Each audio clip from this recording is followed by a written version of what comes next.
निर्मल TT के online classes में मैं रानू गुप्ता आपका स्वागत करती हूँ। आज मैं आपके सामने लेकर उपस्थित हूँ अधिगम के लिए आकलन के अंतर्गत वर्गीकृत समंकों से मध्यांक ज्ञात करना। देखिए, इससे पहले की क्लास में हमने मध्यांक के विषय में चर्चा की थी कि ये मध्यांक क्या है। केंद्रीय प्रवृत्ति के मान को ज्ञात करने का दूसरा प्रकार है जिसे हम मध्यिका भी कहते हैं, जिसे हम क्या कहते हैं, मध्यिका के नाम से भी जानते हैं। यह इसमें प्राप्तांकों को दो बराबर भागों में बांट दिया जाता है, जिससे नीचे के भाग उससे कम होते हैं, ऊपर के उससे ज़्यादा होते हैं। ये मैंने आपको कल बता दिया था मध्यांक के विषय में। यह मध्यांक समूह को दो बराबर भागों में बांटता है। अब हमने कल अवस्थित समंकों से मध्यांक ज्ञात करना भी पढ़ लिया था। एक एग्जाम्पल मैंने आपको बताया था कि कोई भी प्राप्तांक हमें दिए हुए होते हैं, पहले हम उन्हें श्रेणीवार कर लेते हैं। श्रेणीवार करने के बाद हम उसमें n+1/2 डिवाइडेड बाई 2 इस प्रकार से तो हम विषम प्राप्तांक और समंकों से मध्यांक प्राप्त करते हैं। और जब हमें सारे जो आंकड़े हैं वह हमें विषम संख्या में दिए हुए होते हैं, तो उसके लिए मैंने आपको दूसरा सूत्र बता दिया था मध्यांक ज्ञात करने के लिए। दूसरा सूत्र मैंने आपको बता दिया था। अब है जिससे हमने मध्यांक ज्ञात किया था, अब हम कर रहे हैं वर्गीकृत समंकों से मध्यांक को ज्ञात करना, जिसका सूत्र मैंने आपको कल बताया था MD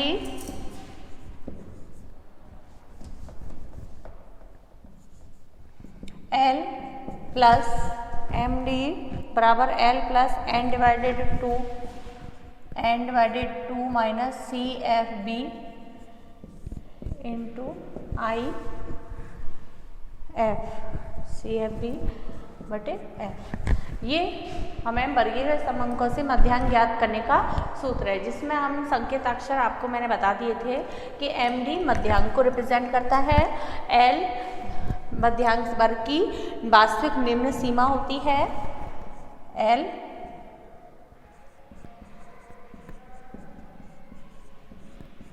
मध्यांक वर्ग की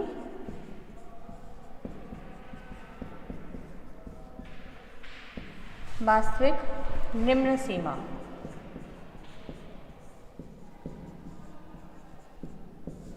ये होती है, n होता है कुल प्राप्तांकों की संख्या,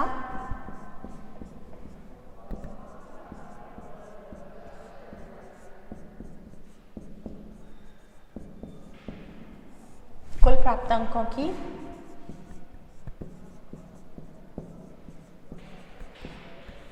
संख्या, और CF होता है मध्यांक वर्ग से नीचे वर्ग के CFB।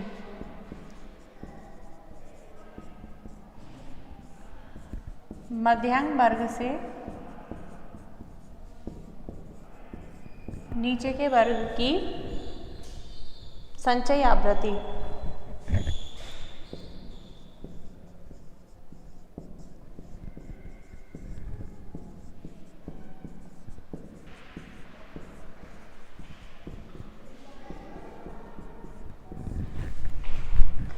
F होता है बारंबारता, मध्यांक वर्ग की आवृत्ति F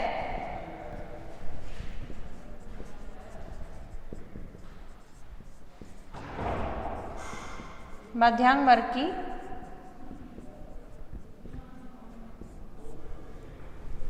आवृत्ति I है वर्ग अंतराल, वर्ग विस्तार।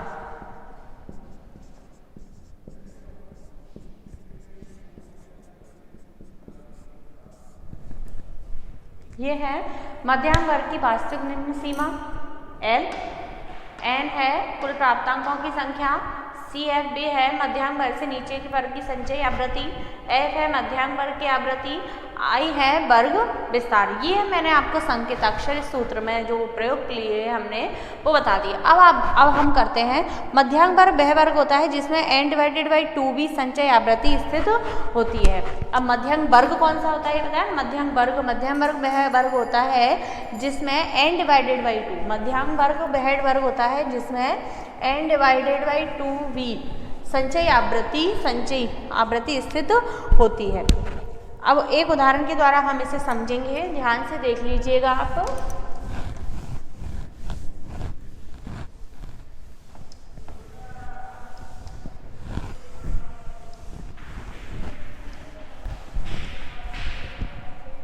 छात्रों के एक समूह द्वारा हिंदी परीक्षा में प्राप्त अंकों का आवृत्ति वितरण निम्नानुसार था। छात्रों के एक समूह द्वारा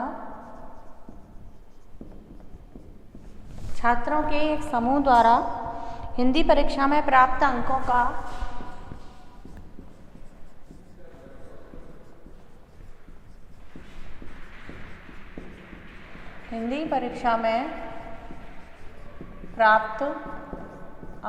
का वितरण निम्नानुसार था।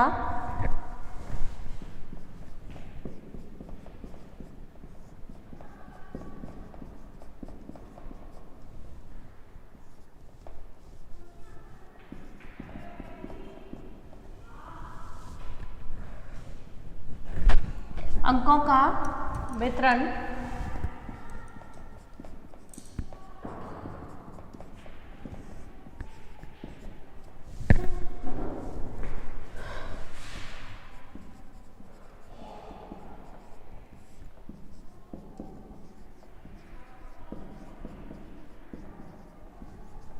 मध्यांक ज्ञात कीजिए।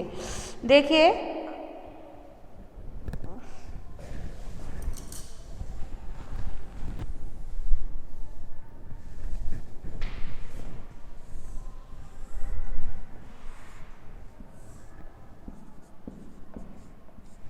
वर्ग और एफ, क्या बताया था मैंने? एफ आवृत्ति, मध्यांक वर्ग की आवृत्ति।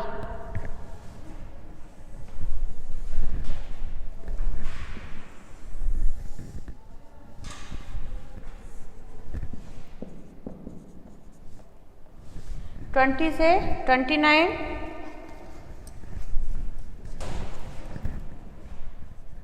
30 से 39, इसकी आवृत्ति है 8। 40 से 49, इसकी आवृत्ति है 12।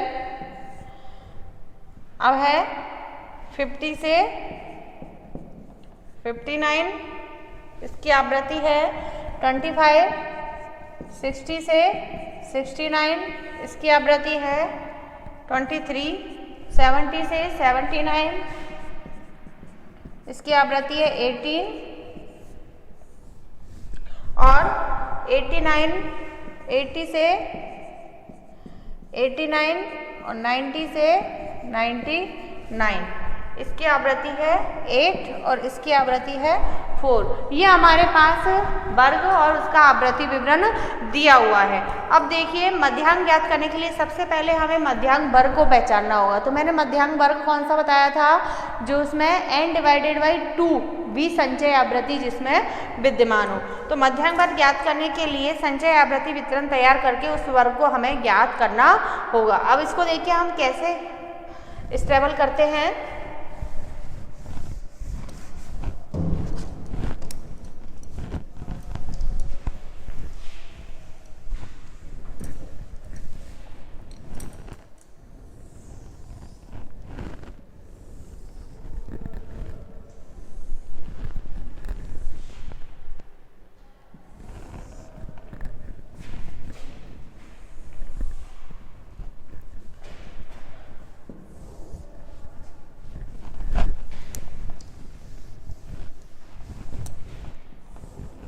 देखिए वर्ग और इसमें लिख लेते हैं आवृत्ति और इसमें हम संचयी आवृत्ति।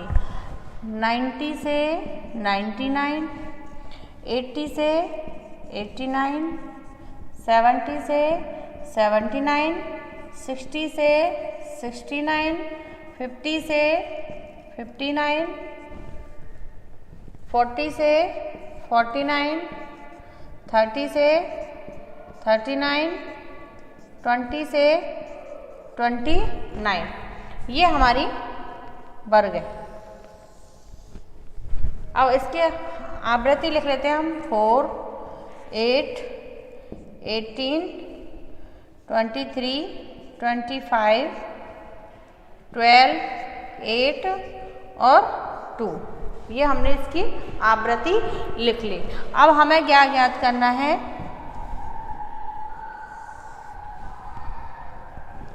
अब हमें मध्यांक वर्ग को ज्ञात करना है। मध्यांक वर्ग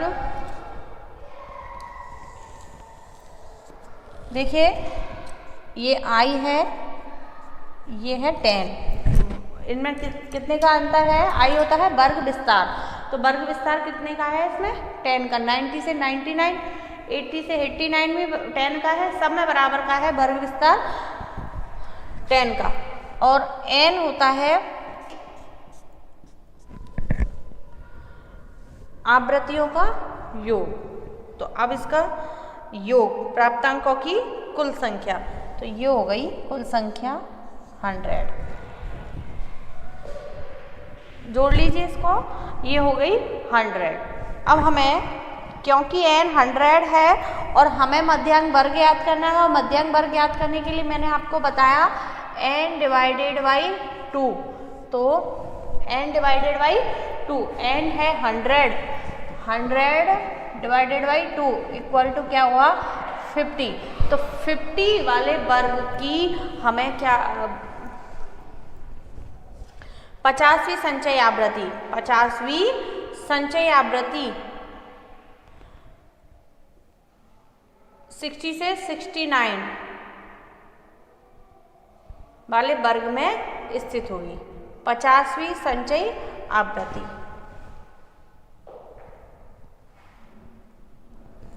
किसमें से होगी? 60 से इस वर्ग में।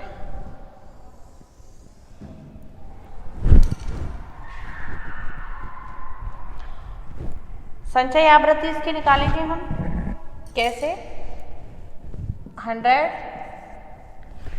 में से 96 में से 88 गए, 88 में से 18 गए, 70 में से 47,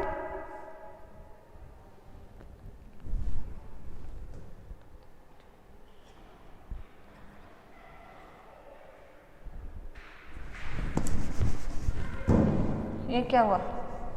96, 88, 70, 47, 22, 10 और 2। अब हमारा आया था 50वीं संचयी आवृत्ति। संचयी आवृत्ति तो इस वर्ग के अंतर्गत आ रही है 50वीं संचयी आवृत्ति, इसलिए इसको हमने मध्यांक वर्ग कहा है। मध्यांक वर्ग कौन सा हुआ? मध्यांक वर्ग हुआ 60 से 69। ये वर्ग हुआ जिसकी संचय आवृत्ति 70 है। और हमारी संचय 50वीं संचय आवृत्ति वाले वर्ग, 50वीं संचय आवृत्ति इस वर्ग के अंतर्गत आ रही है। अब मध्यांक वर्ग की निम्न सीमा, अब हम लेंगे L। मध्यांक वर्ग की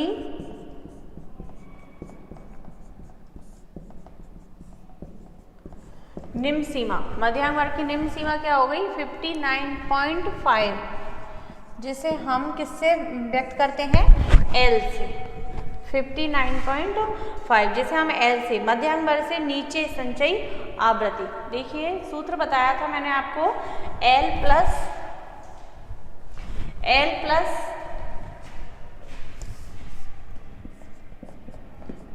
MD बराबर L plus N divided by 2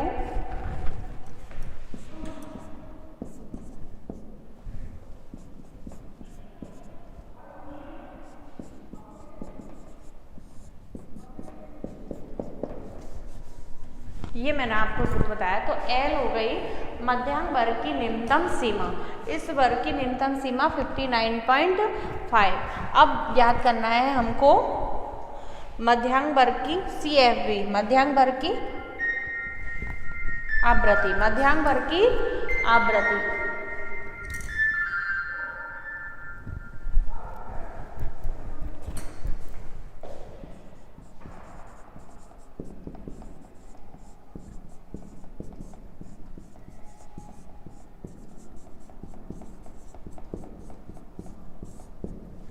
यानी CF, मध्यांक वर्ग की आवृत्ति। आवृत्ति हो गई, मध्यांक वर्ग की आवृत्ति हो गई 23। ये मध्यांक वर्ग की आवृत्ति। मध्यांक वर्ग से नीचे संचयी आवृत्ति,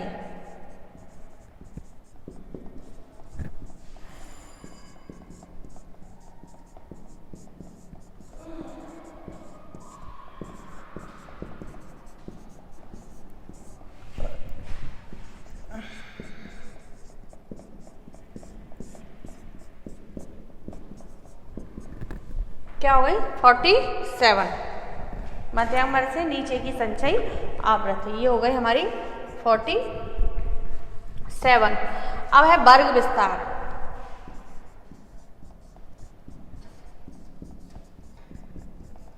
क्या है I10, ये मैंने आपको यहाँ बता दिया था, वर्ग विस्तार। अब हमारे पास सारे आंकड़े आ गए हैं। अब हमें मध्यांक ज्ञात करना है। मध्यांक सूत्र से मध्यांक ज्ञात करना है, तो देखिए L प्लस रखते हैं हम पहले।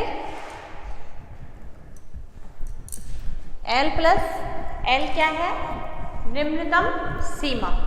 L 59.5 plus n divided by 2, n divided by 2 क्या है 50, माइनस CFB, मध्यांक वर्ग से नीचे की आवृत्ति 47 और आवृत्ति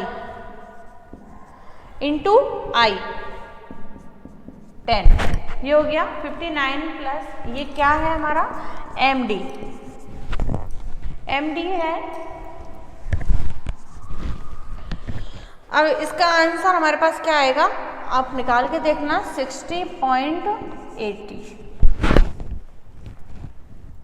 क्या आएगा 60.80, ये हमारे पास आंसर आ जाएगा। तो ये हमारा जो होगा वह मध्यांक होगा 60.80, ये मध्यांक हमने ज्ञात किया है। तो अब ऐसा है कि वर्गीकरण समंकों में भी हमने मध्यांक ज्ञात कर लिया किस सूत्र के द्वारा, इस सूत्र के द्वारा। आप देखिए, अब कई बार ऐसा होता है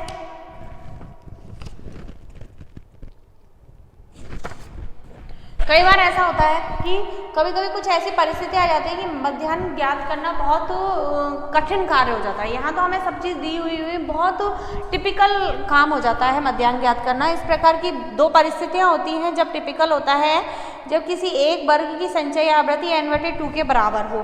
किसी जो एक वर्ग है उसकी जो संचयी आवृत्ति है CF है वह n/2 जो 2 आ रहा है, जैसे 50 आ रहा है, तो उसके बराबर ही हो किसी एक वर्ग की। अब जैसे अभी तो हमने आया 50, तो 50 हमने देख लिया यहाँ आ रहा है, और किसी एक वर्ग की इनमें से ऑलरेडी 50 हो, तो उस समय हमें मध्यांक ज्ञात करना मुश्किल हो जाता है। जबकि एक से अधिक वर्गों की संचयी आवृत्ति n/2 के बराबर हो, एक से अधिक संचयी आवृत्ति हो n/2 के बराबर, तो भी हमें मध्यांक ज्ञात करना क्या होता है, मुश्किल होता है। तब उस वर्ग की उच्च सीमा ही मध्यांक होता है।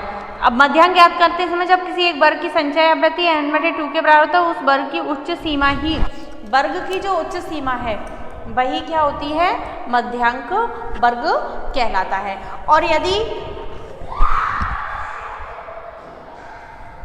जब एक से अधिक वर्गों की संचयी आवृत्ति n/2 के बराबर होती है, तो उन सभी वर्गों की उच्च सीमाओं का औसत ही, सभी वर्गों की उच्च सीमाओं का औसत, ये तो लोएस्ट सीमा थी, और हमने उच्च सीमा का औसत क्या होता है, मध्यांक वर्ग कहलाता है। तो इस दो कंडीशन होती हैं जब किसी वर्ग की संचयी आवृत्ति n/2 के बराबर हो या एक से अधिक संचयी आवृत्ति समान हो, तब हम इस प्रकार करते हैं कि उनका औसत निकालते हैं और वही हमारा मध्यांक होता है। दूसरे शब्दों में n डिवाइडेड बाई 2 के बराबर संचयी आवृत्ति वाले वर्गों की उच्च सीमाओं का औसती मध्यांक होता है। देखिए अब मैं आपको बता देती हूँ।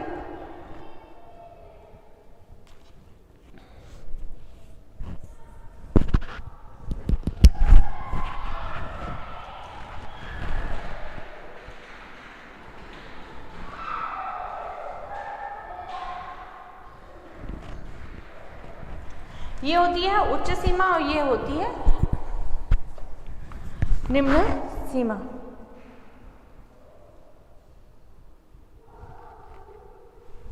अब दूसरे उदाहरण से मैं आपको समझा देती हूँ, ये आपके समझ में आ गया होगा कि हम ऐसे मध्यांक ज्ञात कर सकते हैं। अब दो परिस्थितियाँ हमारे पास ऐसी होती हैं जब n डिवाइडेड बाई 2 के बराबर ही किसी वर्ग की संचयी आवृत्ति हो, CF हो, या फिर एक से अधिक सेम संचय आवृत्ति हो, तब हमें मध्यांक निकालना कठिन होता है।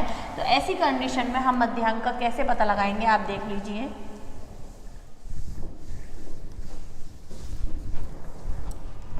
ऐसी कंडीशन में हम एक उदाहरण से मध्यांक का पता लगा सकते हैं। कैसे?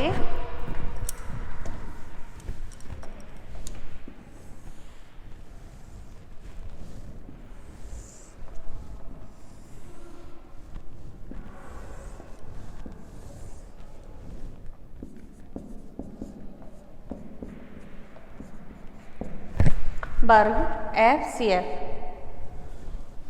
90 से 99, 80 से 89, 70 से 79, 60 से 69, 50 से 59, 40 से 49, 30 से 39 और 20 से 29। आवृत्ति है 2, 3, 7, 2, 3, 7, 13, 11, 6, 3, 5 और 3। ठीक है। अब संचय आवृत्ति देखिए 50। संचय आवृत्ति इनका योग होगा 50, ये होगा n। ठीक है। 50, 48, 45, 45, 38,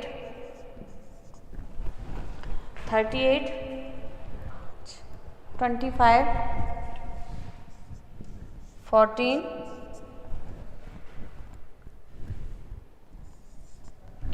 8 और 3। ये हमारी CF हो गई। मध्यांक वर्ग हमने कैसे ज्ञात किया था? मध्यांक वर्ग हमारा n डिवाइडेड बाई 2, तो n डिवाइडेड बाई 2 करने पर हमें 25 प्राप्त होता है। जबकि अब मैं एक कंडीशन बता रही हूँ कि उस समय में मध्यांक निकालना बहुत मुश्किल होता है जब उसकी संचय आवृत्ति n के बराबर ही हो। तो n के बराबर संचय आवृत्ति इसकी है 90 से 99 वर्ग की। लेकिन जब हम n डिवाइडेड बाई 2 करेंगे, अब देखिए n डिवाइडेड बाई 2 अर्थात 25वां प्राप्तांक मध्याह्न होगा। n डिवाइडेड बाई 2 करेंगे तो 50 डिवाइडेड बाई 2 25वां प्राप्तांक, 25वां प्राप्तांक। तो इसका वर्ग कौन सा होगा? 50 से 59। वर्ग की संचय आवृत्ति n डिवाइडेड बाई 2 के बराबर, इसलिए इस वर्ग की उच्च सीमा अर्थात 59.5 ही मध्यांक होगा, यानी इसकी उच्च सीमा होगी। इस समय में हम क्या मांगेंगे? उच्च सीमा 59.5, जबकि हम लोएस्ट सीमा को मध्यांक वर्ग मानते हैं। लेकिन अगर ऐसा है कि 25वां प्राप्तांक हमारा उस वर्ग में आ रहा है, तो हम उच्चतम सीमा को मध्यांक वर्ग मानेंगे। तो 59.5 हमारा मध्यांक होगा। और दूसरा उदाहरण देख लीजिए जिसमें एक से अधिक क्या हो? संचय आवृत्ति बराबर। ऐसी कंडीशन में हम क्या करेंगे? ऐसी कंडीशन में हम क्या करेंगे?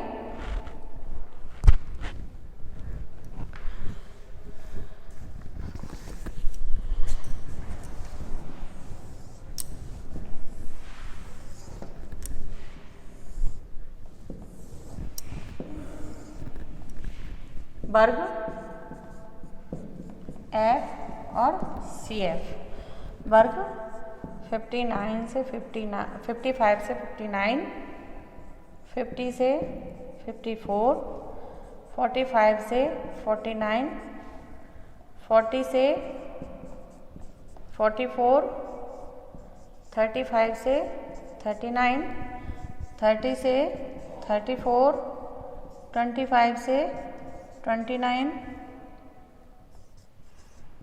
और 20 से 24, ये हमारा वर्ग है। इसकी आवृत्ति है 15, 30, 0, 0, 22, 15, 5 और 3। इसकी अब इसका n क्या होगा?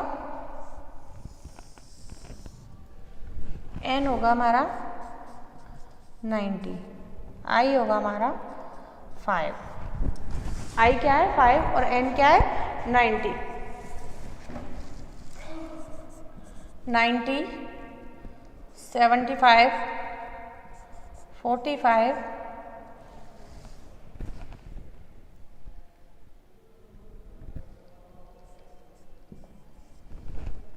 45, 23, 8, 45, 23,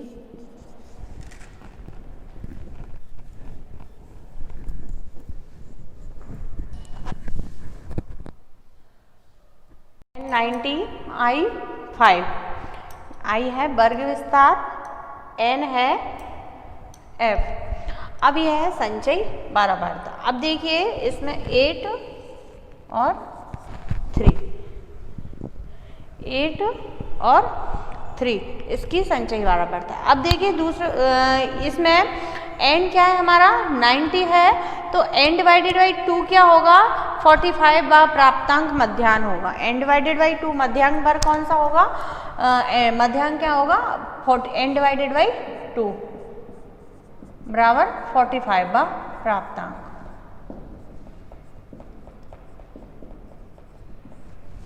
अब 45 व प्राप्तांक होगा तो यहाँ पर हमारे पास एक से अधिक है 45 में प्राप्तांक। तो हम कैसे निकाल पाएंगे कि कौन सा मध्यांक वर्ग होगा? तो अब हम इसमें क्या करेंगे कि 45, क्योंकि 35 से 39, 40 से 44 और 45 से 49, 35 से 49, 40 से 44 और 45 से 49, ये तीनों वर्ग हमारे एक ही उसके हैं बारंबार तक, एक ही संचयी आवृत्ति वाले हैं तीनों ही वर्ग। तो अब हम क्या करेंगे? इनकी उच्च सीमाओं का, इन तीनों वर्गों की उच्च सीमाओं का औसत निकालेंगे। तीनों वर्गों की उच्च सीमा क्या है? 44.5, 39.5 और 49.5, 44.5, 49.5, 39.5, इनका क्या निकालेंगे हम? औसत। 44, 49.5 प्लस 44.5 प्लस 39.5, इस प्रकार हम औसत निकालेंगे और इस जो आंसर आएगा हमारा उन तीनों को जोड़कर 3 से भाग दे देंगे और औसत तीनों संख्याओं का औसत 44.5 आएगा और 44.5 हमारा क्या होगा? मध्यांक होगा। 44.5 हमारा क्या होगा? मध्यांक होगा। ये समझ में आ गया कि एक से अधिक, जब n डिवाइडेड बाई 2 व प्राप्तांक एक से अधिक हो तो हम कैसे करते हैं? उन तीनों की उच्च सीमा लेकर उनका औसत निकालकर जो परिणाम प्राप्त होता है वह हमारा मध्यांक होता है। और ये था कि जब n के बराबर ही हमारी संचयी आवृत्ति होती है तो हम उसकी उच्चतम सीमा को ले लेते हैं, उच्चतम सीमा को ही मध्यांक मान लेते हैं। ठीक है, ये था हमारा मध्यांक, जिसको मैंने आपको बताया कि यह केंद्रीय प्रवृत्ति के मान का दूसरा प्राप्तांक है, दूसरा प्रकार है जिसको हम भिन्न सूत्रों से हम इस प्रकार से ज्ञात कर सकते हैं। इसकी अपनी ही अलग महत्ता है मध्यांक ज्ञात करने की। मध्यांक का ये केंद्रीय मान के नाम से भी पुकारा जाता है। आप देख सकते हैं आप इसको कि किस प्रकार हमने मध्यांक वर्ग को निकाला है कि इसमें परिणाम में क्या आ जाती है, पूरी तरह से निष्पक्षता आ जाती है। कहीं भी किसी बात की प्रॉब्लम होने की गुंजाइश हमारी नहीं रहती है। किसी चीज़ की प्रॉब्लम में निष्पक्षता आ जाती है कि हम एक्यूरेट किस मान कैसे निकाल सकते हैं। कल मैंने अवस्थित समांकों से मध्यांक ज्ञात करना आपको बता दिया था, तो मध्यांक हमारा यहाँ पर कंप्लीट हो जाता है। अब इसके बाद हम अध्ययन करेंगे मध्यमान का। मोड़ का हम कर चुके, मध्यांक का हम कर चुके, अब करेंगे हम मध्यमान का। धन्यवाद।